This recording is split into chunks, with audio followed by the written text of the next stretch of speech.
Hi there, my name is Norman James. I have a podcast. It is about the Toronto Maple Leafs of the National Hockey League. On my podcast, I have a co-host. His name is Michael Augello. Michael and I talk about the Maple Leafs, the things we like and the things we don't like. Are you curious to hear more?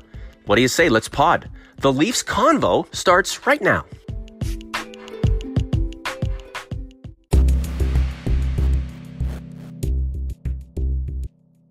And we've linked up with my good friend, Michael Augello. Hi, Mike. Good afternoon, Norman. How are you? I'm still buzzing from that Nylander combination, Mike. Kadri, 3 grapes, 1 apple. And, of course, William Nylander with 3 beautiful apples, 7 points from that third line, not including Connor Brown's contributions. But who's talking about him? Well, yeah, it was definitely a very good thing to get Kadri scoring again. We know that he scored most of his goals during the absence of Austin Matthews from the lineup and has struggled since. And obviously Nylander, who had, I think, came into the game with 4 points, almost doubled his season total in one game. And the worst thing is that they go into the All-Star break right after that. So if there was any momentum to be built from it, it's sort of squashed by that. But it is encouraging, and Austin Matthews scoring as well on the power play is encouraging. Now they just have to keep that going. Don't forget Mitch Marner's empty netter, Michael. Maybe Kadri and Nylander can get more of a synergy, get to know each other more, get to learn about each other's on-ice habits a little more frequently when they do get back to practice. And imagine having 1, 2, 3 absolutely dominant, incredible lines. We know the Leafs have the personnel to theoretically make that happen. So why not put it into practice, especially after the All-Star break, when this team really needs to start humming along, become really strong, become great again, and add some talent before the trade deadline? I would bet that they fall back, at least Mike Babcock does, on combinations that have worked in the past, meaning I don't think that Marleau, Matthews, and Marner are going to stay together. They played okay, but not to the point where that's going to be a long-term combo. And I think Austin Matthews, in his comments after the game, pretty much said that he expects sorry, I'll just edit that out. Expects Marner to be reunited with Tavares, and I would think that also means William Nylander being reunited with Matthews after the break. I'm not a big fan, Mike, of inking line combinations. I'd rather pencil them in. This team has so much good talent. It's so interchangeable, and as we've seen over the last little while, when guys begin to sputter, you make changes to help reignite players who've lost their spark. So once they've reignited and you've found a new concoction that has reinvigorated the team and it's showing on the score sheet and, of course, in the standings, why go back to old hat, Mike? I don't understand why the temptation is there to go back to what you had before when you had to vacate those lines, those ideas, because they stopped working. Well, clearly Marner was assigned to Matthews or vice versa because Matthews was not scoring. Now, the thing is that Matthews scored on the power play. Marner was on that power play, but the line 5-on-5 really was okay, but didn't really connect. And I think that they know that the most consistent pairing on this team has been Tavares and Marner. And I think they're going to go back to that. I don't think that Babcock wants to put Marner and Matthews on one line, sort of putting all your eggs in one basket. And, they are players who want to dominate the puck, and you can't have 2 players on the same line dominating the puck. Nylander's more of a playmaker, and that's why I think eventually, now that if he is up to speed, that maybe they put him back with Matthews. But I think that Babcock is a creature of habit. He is going to fall back on the things that he is comfortable with, that he believes in, and things that have worked in the past. And they did work in the past, and so did Tavares and Marner. So Kadri and Nylander, both playing below average games, come together. They combine for 7 points. It was a good time, not a long time, Michael? Yeah, I think that it is possible that maybe they stick together for a few more games, but I think eventually, they're going to want to put a scoring forward with Matthews. Kapanen has done well. Janssen is out of the lineup right now, and I'm not sure how long he'll be out with the concussion. But I think they want to put Nylander and his playmaking ability with Matthews once Matthews has gotten going, and they're hoping that he has gotten going after scoring that goal against the Capitals. This is the Leafs Convo. Norman James with Mike Augello. Are you super psyched for All-Star Weekend? Oh, God, please just let it be over with. I mean, it's just to my mind, it's just a waste of time. I've never thought that the All-Star game was anything that was worthwhile. I understand that the NHL likes it as a promotional event, and they bring advertisers there, and that's all fine and good. I'm just glad that this time around they've recognized it partially and limited it to 2 days.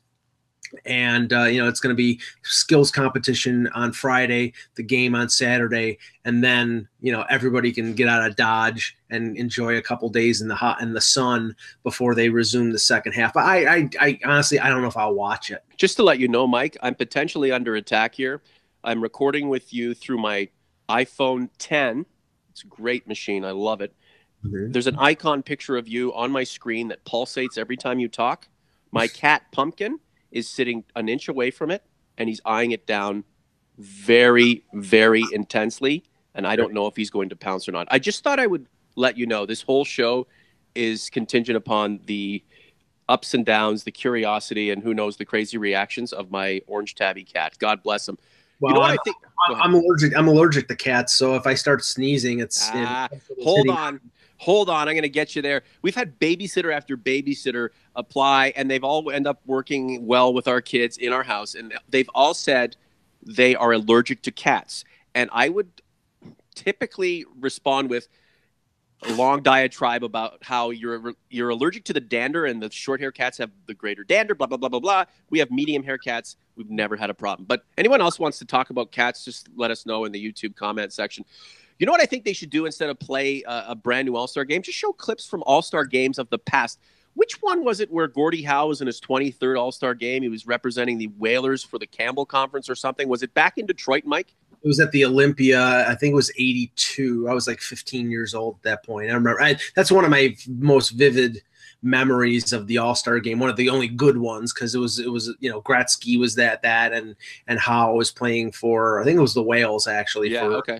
For Hartford, but yeah, that's the kind of great memory of the All-Star game. Just these, jumping around through hoops and 3-on-3. When John Scott is the MVP of an All-Star game, it's a freaking crap show. Yeah, I'm not interested in the least. What I want to do is take a breath, reset, and get ready for February, because we know it's a big month with the trade deadline. The Leafs have to kickstart their own play, not just hang on to second place, but take second place, put the competitors in the rearview mirror, and I don't know, maybe give Tampa a run for their money. And then from the podcast's perspective, we're about to join forces with Vanguard Northeast Realty Corp in Toronto. They are our new title sponsor beginning in February. I am super psyched about that, Mike.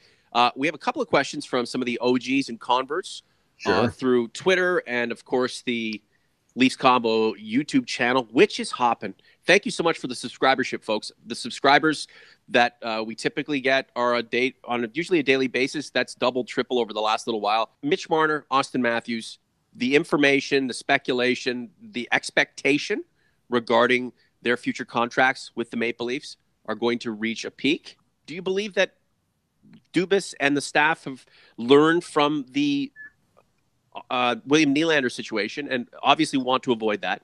Do you think that perhaps any talk about or any hype about Marner and Matthews and their contract situation might end up being anticlimactic, and that's probably going to be for a good thing if it does turn out that way? I think both sides, in terms of the negotiation, will heed what happened to William Nylander, and that means obviously Kyle Dubas and the Leafs, and it also means Judd Moldaver, who's the agent for Austin Matthews, and Darren Ferris, who's the agent for Mitch Marner. Ferris has made it painfully clear that he doesn't want to negotiate during the season. They're going to wait until after the season, and I also think they're waiting for Matthews' contract to get done so they can sort of use it as a benchmark. Now, I think Matthews, based on the statements that Dubas made earlier in the week, that something will get done in season. I don't know if it's going to be before the deadline, but I think that they're making progress. But Elliot Friedman reported, and I wrote about this earlier in the year. I think that a shorter term deal is probably the way that is going to go for both of these players, and it's not without precedent. You look at Drew Doughty, you look at Jonathan Taves and Patrick Kane, you look at Tavares and Stamkos. They all signed 5-year deals coming out of ELC, and that means they get us another crack at a big payday at age 27 or 28, and it only makes sense. And I think the Leafs would be on board for that for one reason. If they say both sign 6-year deals, that's the same year that John Tavares' contract expires. So then if Tavares either will take less or retire at age 34, then that $11 million that Tavares is being paid could be split amongst Matthews and Marner, who are younger players. I mean, they have to think that far ahead, but I think that is a viable option. So you could see Marner and Matthews signed before the start of training camp, and I think it could be a lesser deal for a little less money. Do you ever get food delivered, Mike? Take out pizza, sure. Yeah, but one of these food delivery services, just watching a commercial, the whole concept is you can have whatever you want. Just call the food delivery service. And it's a big business right now. So all these food delivery people show up to his door, and they've got every kind of food under the sun. And I'm thinking, okay, what if you wanted McDonald's? You're going to get McDonald's delivered. It's going to end up at your door 30 minutes after he or she grabs it. Do you really want cold McDonald's in your house, or wouldn't you rather have it piping hot? Well, sometimes it's not piping hot, but wouldn't you rather eat it at the restaurant? There are services like Uber Eats and Grubhub and all these things, and yeah, I'm of the same mind. It's like when I get pizza delivered, they have it in that big envelope, that big it's not styrofoam, but there's something that keeps the heat in warmer. So it's pretty much the same as it comes out of the oven. So I think I can get in the car and drive a few blocks if I want. If I want a burger from A&W or Wendy's. Oh, A&W is so good. TLC OG's Leafs Conference. I have a thought. What's your favorite fast food? There's only a couple of fast food joints that I, at my age, still trust, and still the food that they serve, I still crave.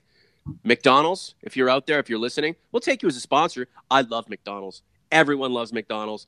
A&W, same thing. But I'm limited in scope for the type of fast food that I want to eat at this point. I used to be able to eat it all when I was going to college in Texas. You know, you're playing baseball, you're playing with all these high-level athletes, you're out in the Texas heat, but you're burning off because your metabolism's so much more effervescent and vibrant than it is now. Just a couple of questions from Twitter before we go.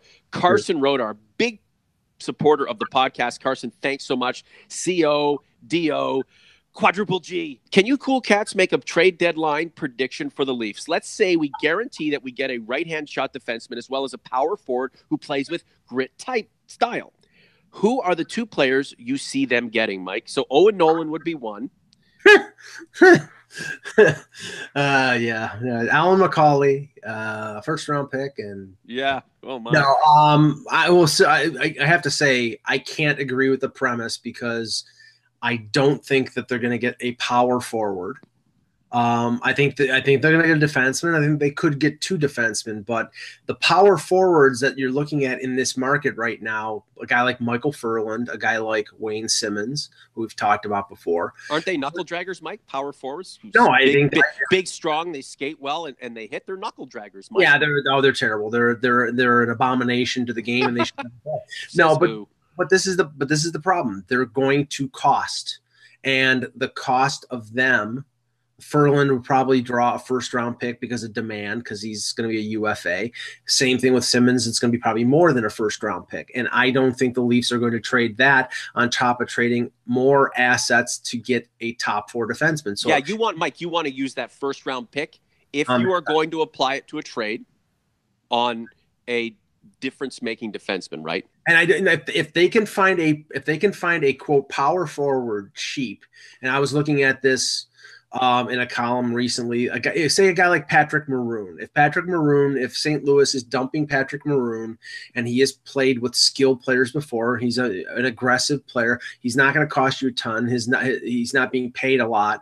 You know, if you can get him for a third or a fourth round pick, so much the better. But you're not going to get a difference maker like a Ferland or a Simmons for that cheap of a price. It's going to cost assets from the Marlies or draft picks, and I think that is being reserved for the defensemen that they desperately need. Within the organization, could you categorize Mason Marchman as a power forward? He plays like that at the AHL level. I don't know whether he'll be able to score as consistently at the NHL level, but I have to say Mason Marchman is somebody who last year in the playoffs, in the Calder Cup playoffs, really impressed me. And I talked to a couple people, one who's a scout, and said, you know, he's an NHL skater now as opposed to a couple years ago when he wasn't. So his skating has improved. His skill is good enough that I think he'd be an effective fourth line energy guy, but I don't know if he can be a top 9, but I think he's going to get a look, and I don't know if it's going to be at the end of this year like Andres Janssen did last year, or if it's going to be at the beginning of next year when they're going to need some inexpensive bodies up on the NHL roster. The meathead. How long before Guards gets back does Babs break up Zeitz and Derms? I think Gardner will be back right after the break. He skated with the team, but they opted for caution with the back spasms that he had and sat him out in the last game against the Caps. So I would expect him to be back. I think it's February 1st is their next game. No, I don't think they'll keep Dermott. I think as soon as Gardner gets back, he'll go back to playing with Zaitsev, and Dermott will go back to playing with Ozhiganov. But the better question is what happens if they do get that defenseman that we keep talking about, and how the pairings will match up then. And I get the weird feeling that, you know, Babcock, no matter what they do, is not going to split up Riley and Hainsey, even though Hainsey is a better fit as a bottom pairing guy. I think he likes that combo. So I think if they get a right-hand shot defenseman, it'll be Zaitsev moving down to the bottom pairing with Dermott, and then that right shot defenseman teaming up with Gardner. What about Gardner and Hainsey as your third pairing? I don't think he's ever going to break up Riley and Hainsey. He loves the fact that Hainsey allows Riley to do what he's doing, and Riley's having such a good year that I don't think he's going to risk breaking that up. I don't know if I mentioned this. I think I may have on a previous podcast, but I got a tweet, and the tweet was, if we could only put Ron Hainsey's brain into Jake Gardner's body, yes, we'd have the best defenseman going. It's true. Hainsey just can't do what he used to do, but I'm sure he thinks he can. And Jake Gardner, he's just got all kinds of incredible speed, and his skill is off the charts, but sometimes he draws a blank. And when he draws a blank at the worst possible time, at the precipice of his career, that's why he takes the heat that he does. Yeah, and it's clear also from the last couple games before the break that the MVP of this team is not Morgan Riley. It's not John Tavares. It's not Mitch Marner. It's not Austin Matthews. It's Freddie Anderson. Sure is. Because when Freddie Anderson is playing at the level that he played when he made, 41 saves against the Caps, he covers up for that defense. And until they improve that defense, he is their first line of defense. Absolutely, Mike. Anything you want to add? Well, I'm going to be writing on Hockey Buzz and doing a little analysis of the Leaf prospects and where they may go in terms of trading.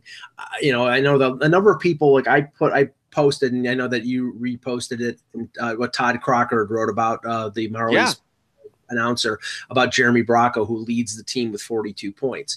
Jeremy Bracco's having a phenomenal year. And everybody is saying, oh, it's increasing his trade value. Great, we can move him. And yeah, you don't want to move scoring forwards, especially ones that are 21 or 22 years old, who are on their entry levels, especially when you're going to be paying, 3 or 4 of your top forwards over $7 million.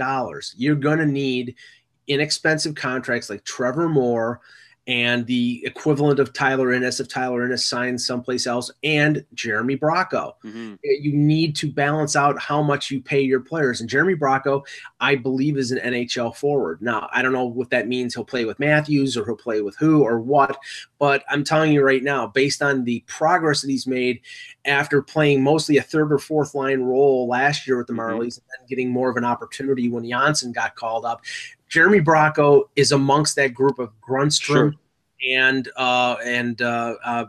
Engvall and a couple other players who I think have futures with the Leafs. And I don't think the Leafs are going to move a Bracco unless they get an opportunity to trade for a Pietrangelo or a top 4 defense. I don't want to get conspiratorial, and I sound like I'm going on and on, but we have to be consistent in the way we feel about this team and what its plans are.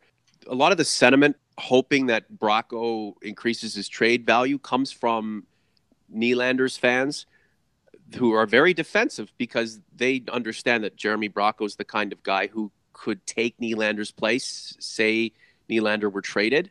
People are in love with the image of William Nylander. They just don't want to face the reality. And this is about a team winning a Stanley Cup. It's not about pedestalizing any player. A guy like Jeremy Bracco is knocking at the door, and if you move out William Nylander to get back what you really need is that's defensive help, Jeremy Bracco is one of the obvious guys within the organization to step into his place. Last word to you. Yeah, I also think that this team has sort of made it clear that Kasperi Kapanen is going nowhere. I know that sort of flies in the face of some of the rumors out there, but I mean, it's come out from Elliot Friedman and even a couple other sources that they simply don't want to trade Kapanen. And you have to look at the future going forward. Kapanen's had one good year. It's not going to cost you $5 million to sign him to an extension. He's probably going to get signed to a bridge deal, and that's going to be probably in the $2 to $3 million range, and that'll be affordable for this team. And he could score probably as much as Nylander does if given top 6 ice time. So there's going to be a lot of things that are going to get decided before February 25th, and then next summer. There could be a lot of changes. Michael, that's it for us for now. I hope you enjoy the NHL All-Star Festivities hula hoop competition. Yeah, I'll be well rested. Thank you, Norman. Talk to you soon.